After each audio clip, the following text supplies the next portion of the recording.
Venezuela's opposition leaders say their signatures on a petition for a referendum to oust President Nicolas Maduro have been invalidated. Former presidential candidate Henrique Capriles is among those who say their signatures have been ruled out for failing to meet the requirements. The Speaker of the National Assembly, Ramos Allup, described the move as shameful and a provocation. The decision was announced on Friday by the National Electoral Council, CNE. The electoral body's president, Tibisay Lucena, said more than 600,000 signatures had been invalidated. The other voters who signed the petition, more than 1.3 million people, will need to turn up at regional electoral offices to confirm their identity later this month. Voters will have 5 days from June 20 to have their signatures checked. The opposition handed over the petition on May 2.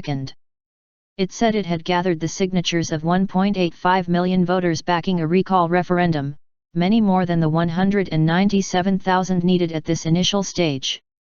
The CNE said on Friday there were 1.97 million signatures on the list. Mr. Maduro's government said there was widespread fraud in the process.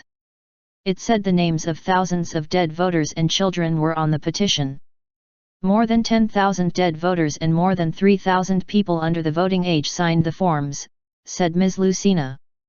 Mr. Capriles said the electoral authorities were working alongside the government in order to derail the recall referendum process. But he urged voters to get ready to comply with the CNE demand and go to government offices to have their identities checked later this month. Another high-profile opposition activist, Lilian Tintori, also tweeted that her signature had been invalidated by the electoral body.